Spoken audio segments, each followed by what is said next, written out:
maanta kadib taleefankaaga androidka ayaa sida iphone oo kale sawiro ugu edit gareyn kartaa.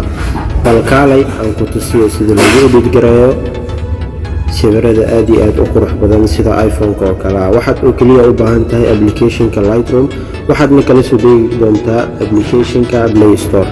insha Allah daawasho wacan.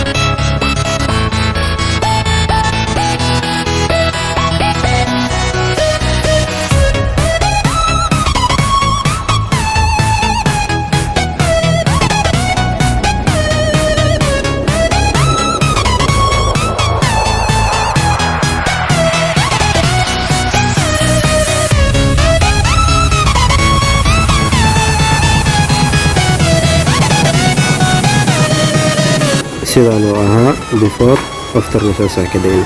taleefanka ayaa waxa ugu edit gareyn kartaa sida iphone-ka oo kale ah.